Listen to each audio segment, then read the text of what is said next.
ladies and gentlemen. It is my great pleasure to have the opportunity to open this conference, and it really is a pleasure. This gathering takes place under the shadow of renewed challenges to European and global security. The ongoing Russian aggression in Ukraine has shaken the foundations of international law and order, threatening the very principles that the world agreed upon after the Second World War to uphold. The evolving global landscape requires us to remain vigilant, adaptable, and unified in our efforts to ensure the safety and security of our nations. All our defense efforts are primarily undertaken to prevent military conflict, to deter a potential adversary in making a catastrophic error in judgment. NATO's deterrence and readiness requirements are the principal objectives driving our defensive efforts. Again, the aim is to prevent the conflict. In order to meet our collective and national goals, we must align operational requirements with sustainable capability development, defense industrial production, and foremost, with the preparedness and resilience of our personnel. Many military leaders in the past have stated clearly that the critical role in conflicts lies not only in weapons, but mostly in the soldiers. And I quote, "The soldier's heart, the soldier's spirit, the soldier's soul are everything. Unless the soldier's soul sustains him, he cannot be relied on and will fail himself, his commander, and his country in the end." And these words by General George C. Marshall underscore the importance of soldiers' spirit, courage, morale, and inner strength in determining the outcome of the conflicts. That is why our personnel, on their recruitment, sustainment during their time, but also after the active service, that's why it is so important. Military operations are highly stressful, affecting soldiers' mental health and emotional well-being. Soldiers are exposed to traumatic events such as combat, injury, or loss of colleagues and friends, which can lead to mental health issues, and many times it does. But military personnel are not the only ones affected by the trauma. It's also their families and broader communities that can also feel the ripple effect. Wars directly affect civilians, including women, children, and other vulnerable populations, leading to displacement, injury, or loss of loved ones. Wars devastate mental health of civilians, and soldiers worry about their families and communities. If the home front is struggling, it can and it does affect morale and retention of soldiers on the front line. Modern warfare often involves civil-military interactions, increasing the psychological and social strain on both military personnel and civilians. In many contemporary conflicts, the line between the battlefield and civilian life is very blurred. By effectively addressing war trauma, we can also mitigate the societal impact, fostering stronger, more resilient communities and society. Increasing social resilience and coping with the consequences of war trauma is crucial in today's world, given the profound and long-term impact of conflicts, not only on soldiers, individuals, but also on communities and society as a whole. Czech Republic, like many other countries, play its part in global peace and humanitarian efforts, and ultimately stands with those under attack. Hosting this conference also highlights the commitment to meet the challenges such attacks pose. Increasing societal resilience and coping with the consequences of war trauma is a topic that is very common to the armed forces and to society as a whole. And one could say that what is happening right now, just under 2,000 kilometers from here in Ukraine, shows that this is true even more than ever before. I strongly believe that this conference will emphasize the importance of proactive, professional, scientific, and effective approach to addressing the consequences of war, which will benefit both civilian society and the military. Again, it's a great pleasure that I could be here at least for the opening. I thank the organizers for inviting me. I thank the organizers for doing this, because this is really, really important. And please welcome to Prague and have a successful conference. Thank you.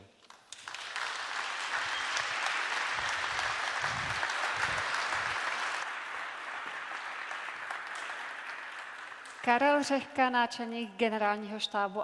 That was Karel Řehka, Chief of the General Staff of the Czech Armed Forces. Thank you very much. And we will move on to the NATO headquarters. Please welcome the Director of the Defense and Security Cooperation, Piers Cazalet. Stage is yours.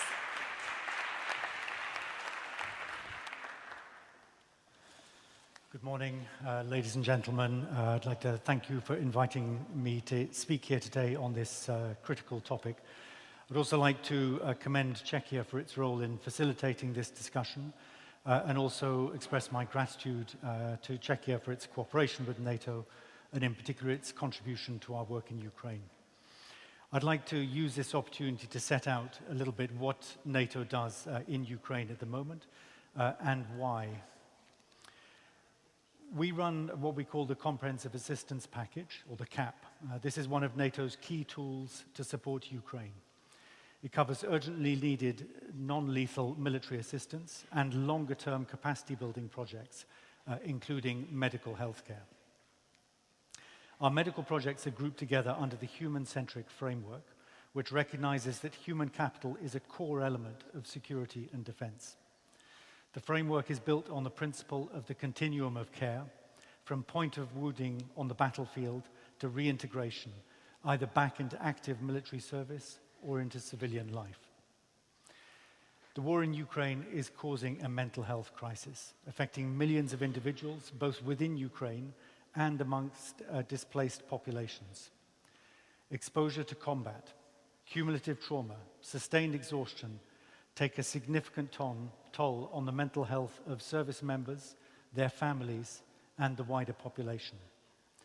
Neighboring countries, including the Czech Republic, have hosted millions of Ukrainian refugees, and the trauma created in Ukraine does not stop at the border.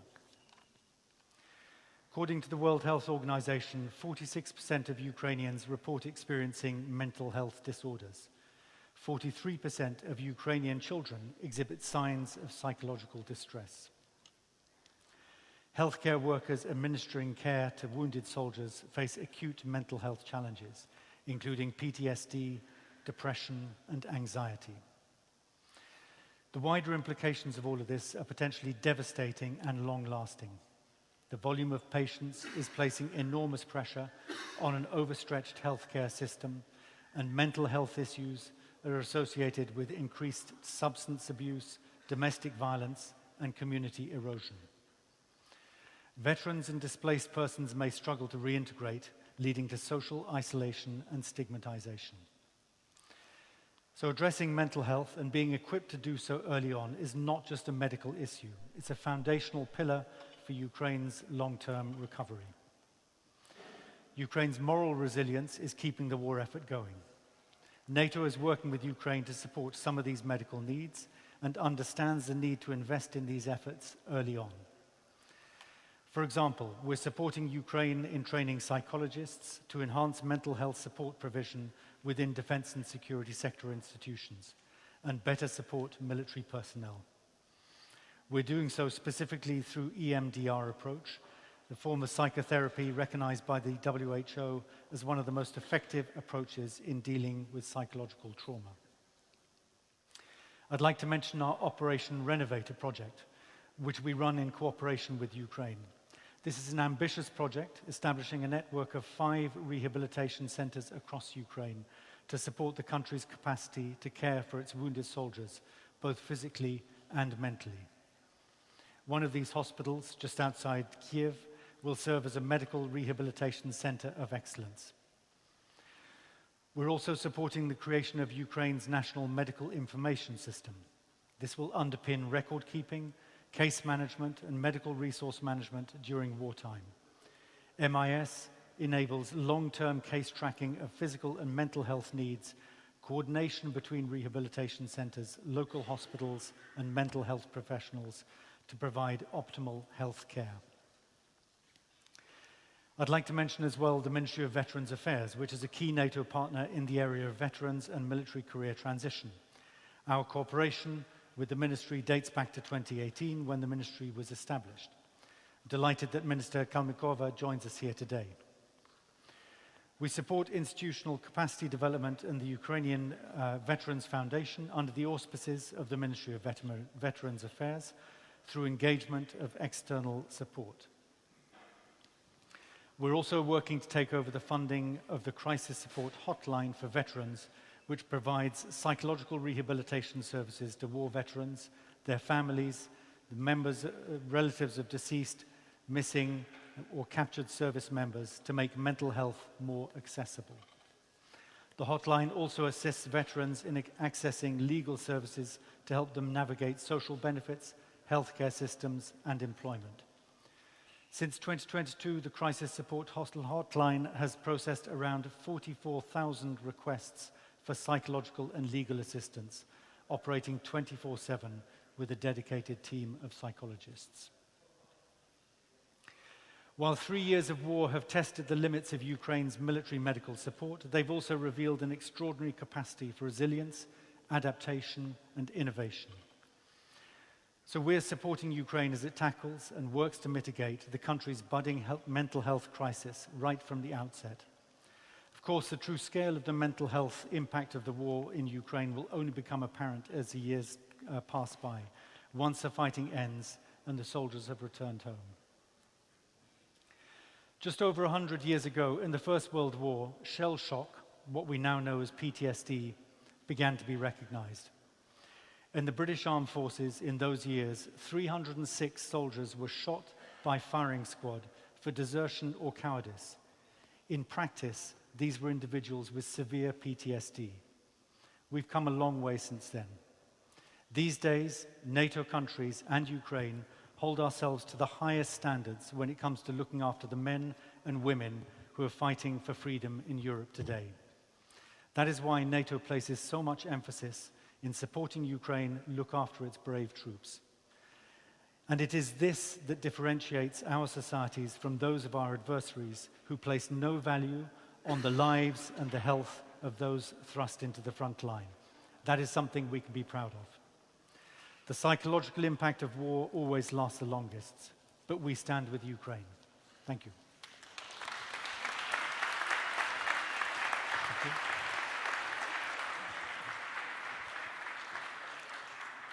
Piers Cazalet z velitelství NATO. That was Piers Cazalet from the NATO headquarters. Thank you very much. And we are really happy that this topic of mental health, will be also addressed by an MEP, member of the Committee on Budgets and Intergroup on Mental Health, Danuše Nerudová.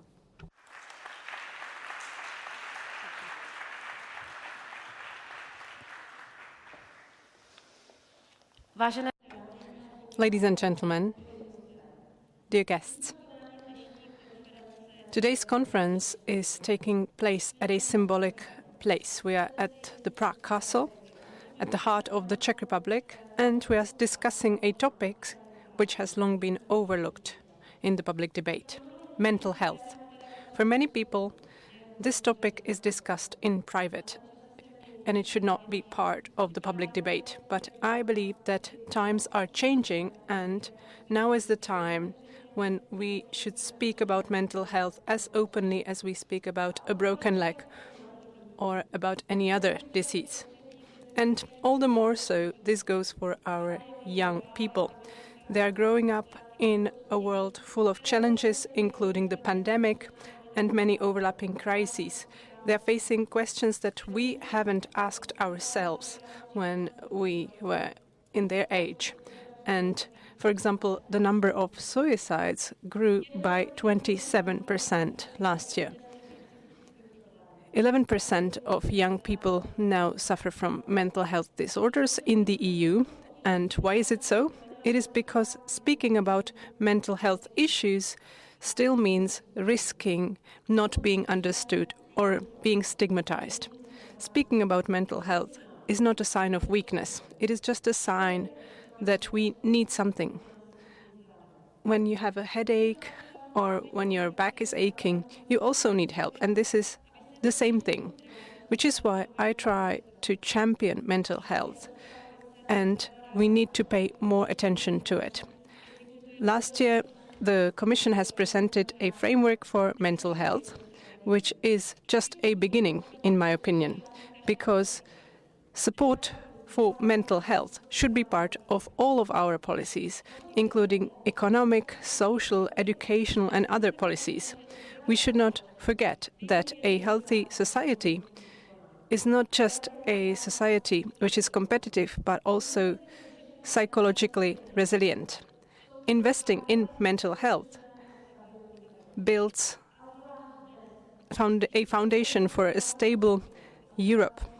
And if we look at what the war has caused in Ukraine and elsewhere, it is all the more evident. War doesn't just hit people participating in combat in Ukraine. It also impacts people who lose their homes, lose their securities, lose their loved ones. And we need to focus on mental health recovery.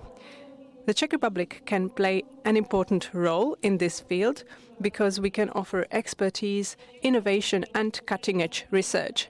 In this way, we can be a leader and a source of inspiration for others, and we should have the courage to share our experiences.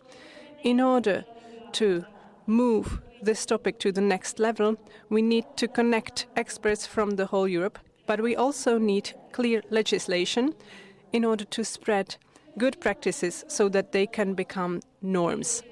And we need a society in which no one, no man or woman, is left alone with their pain. We need a society where it is normal to ask for help, a society which will actually provide this help.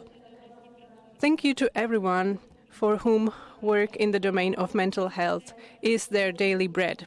Thank you to NGOs, to scientists and to others. Your work brings hope to people and it often gives them a second chance.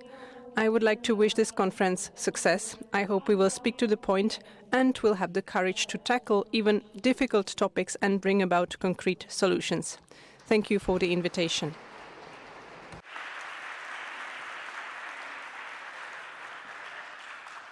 Zástupkyně Evropské. So this was Danuše Nerudová, MEP. And now I would like to give the floor to Tomáš Zdechovský, member of the European Parliament, and also a member of the Committee on Civil Liberties, Justice and Home Affairs, and member of the Intergroup on Mental Health. The floor is yours.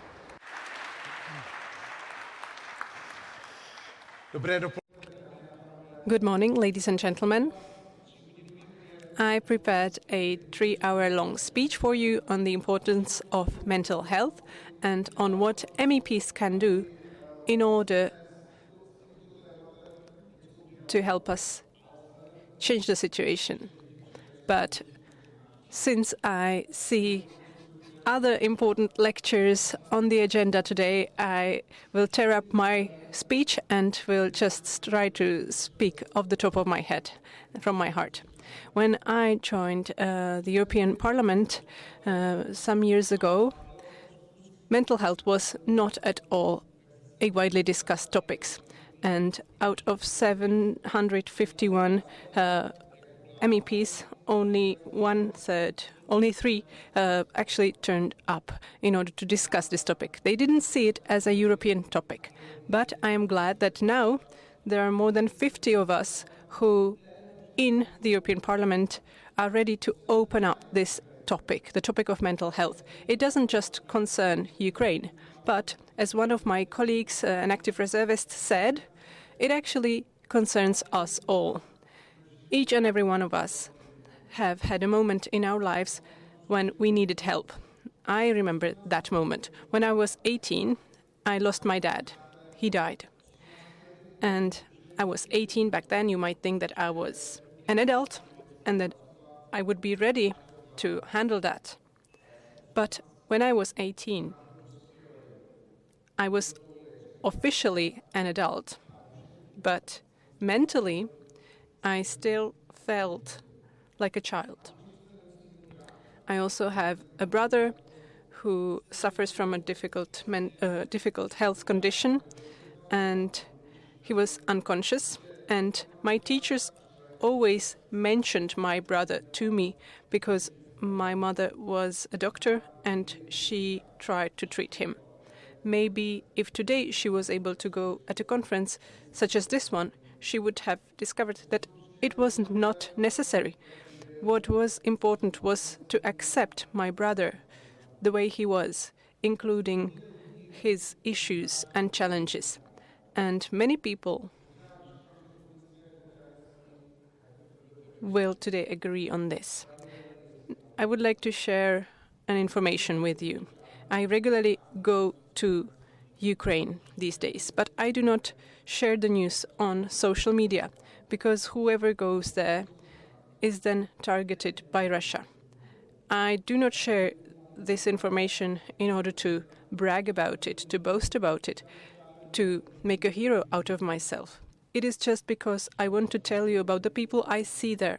And there are more and more people suffering from wounds. Some of them do not have arms or legs. Some of them have other missing body parts, parts of their heads, but they're still trying to survive.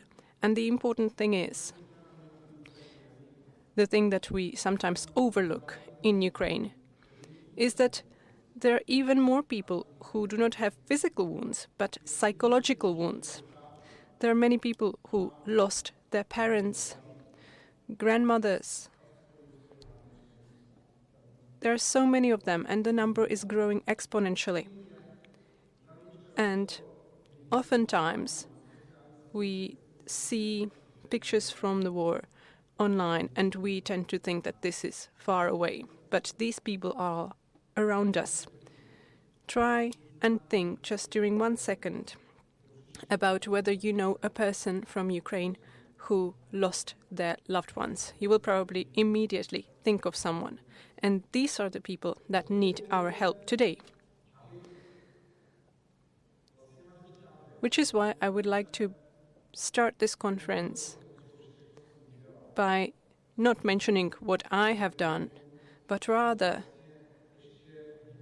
by saying what I will try to achieve using your help in the political arena.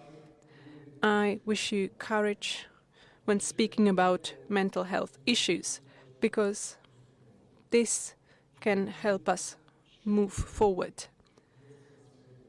You can have everything in the world. You can be rich, successful, beautiful. You can win different awards, but if your mental health is not okay, you will not be happy. Remember this. Have a beautiful day, and I wish this conference success. Poslanec Evropského Tomáš Zdechovský, member of the European Parliament, thank you for your speech. And now we will hear from the ex-anti-drug coordinator, Jindřich Vobořil. You might remember him because he was very active during his 30 years at this job. And today he is the chairman of the board of trustees of the Institute for Rational Addiction Policies and the advisor of the Prime Minister of the Czech Republic. Jindřich Vobořil, you have the floor. Vážené dámy, vážení pánové. Ladies and gentlemen, unfortunately I cannot greet the Czech president himself, but I hope he will still learn about this conference. And I want to say that mental health is one of the most pressing issues today. It concerns our children, our parents, our partners, everyone. Oftentimes, these are people who do not speak about their suffering because they are afraid. There is a stigma on mental health in our society, and it still persists. Many people do not know where to look for help and how to obtain it. And when they find the courage to ask for help, the system doesn't provide them with simple solutions and answers. As was said by my colleague Danuše Nerudová, statistics are bleak. For example, in 2022, we had 1,302 people committing suicide, which is an increase by 3% as compared to the previous year. The worst impacted groups are between 15 and 24 years of age, and then among seniors. All of this shows that we need to change our system. But if help is provided in time, if it is durable, if it is human, then it can have a lasting impact. And, however, right now our health system is not fully prepared to respond to the situation. It still relies on hospitals, and sometimes it is too closely linked to the interests of pharmaceutical companies. And it doesn't often lend an ear to innovative companies trying to improve mental health in other ways. Mental health and addictions are not two separate topics. They are closely linked. Almost everyone who has suffered from a serious mental health disorder has a significant risk of developing an addiction. These two problems mutually strengthen one another. And addictions can also be an important part of our natural skill set. Maybe it is hard for you to imagine, but basically it is a way of changing the system in your brain. I sometimes mention my desert theory because sometimes we are motivated to eat sweets, although they are unhealthy. It is not because they are good for us in the fitness sense, but it is because they make us happy. And in this way, people do things that are pleasant for them. They reproduce, for example. But when this system is overused by stress, by anxiety, by being alone, or by suffering from huge fear because you're living on the front line, it can be a problem. Such situations create a lack of stimuli in our brain system, and in this way, people look for things to substitute these stimuli. And things that we used to control can turn into pathological addictions. I am a person who worked in the field of public health. I, for example, went to Afghanistan and to other countries, and I could see the impact of war on not just our bodies, but also on the souls of the people there. And this again has to do with our inner reward system. Afghanistan is a country which has suffered from conflicts over 50 years. And it resulted in people who committed suicide and in a huge number of addicts. Actually, right now, Afghanistan has the highest number of opiate addicts in the world. And right now, our brothers in Ukraine are facing a similar challenge. They are victims, not just physically, but also psychologically. And we all hope for an end of the war in Ukraine, but still there will be thousands or even tens of thousands of people suffering. Some of them will come from the front line, some of them will come from the countries in Europe where they were displaced, and they will have PTSD, depression, addictions, and we need to respond to that as the Czech Republic and as the European Union. We need to be ready. And in order to be able to do that, we need to adapt our healthcare system. Right now, we are stigmatizing addictions and these similar issues, and we need to turn our system into a system which is open to new possibilities. The Czech Republic has the ambition to be a leader in novel mental health treatments, not just to be competitive, to win awards and so on, but it is because we realize that it is important to go off the beaten path and look for new solutions. This is why we are preparing legislation and also clinical conditions to carry out new trials and adopt innovative health treatments.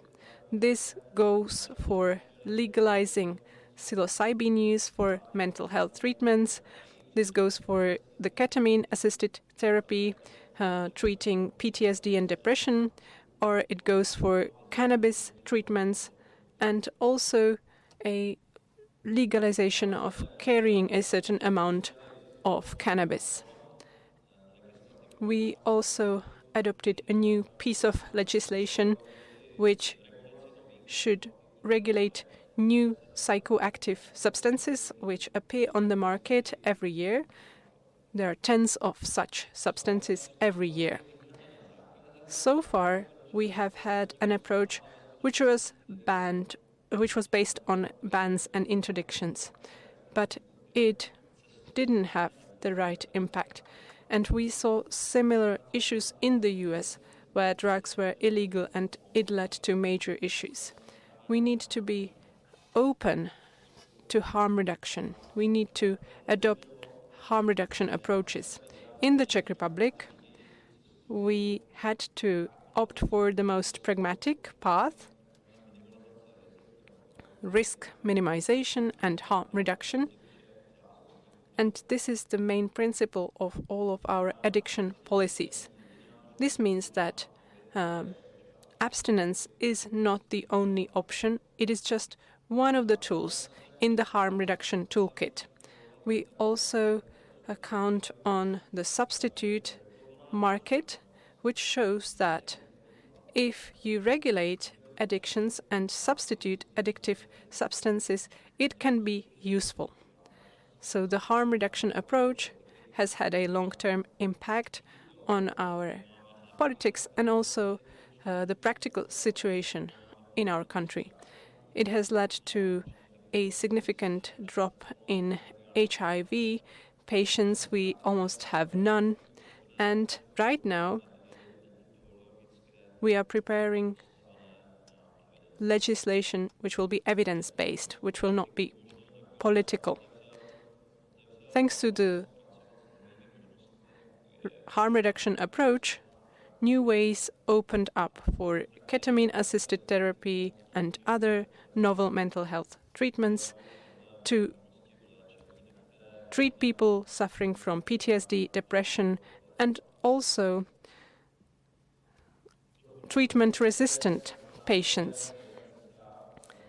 I would like to end with a quote, which I believe is fitting. I would like to quote our former president, Václav Havel. Hope is not the same thing as optimism. It is not about being persuaded that something will turn out well. It is just being sure that something makes sense, regardless of how it turns out. And with this hope, the hope that the things we are doing right now, I would like to invite you all to discuss these important topics, because the change is possible.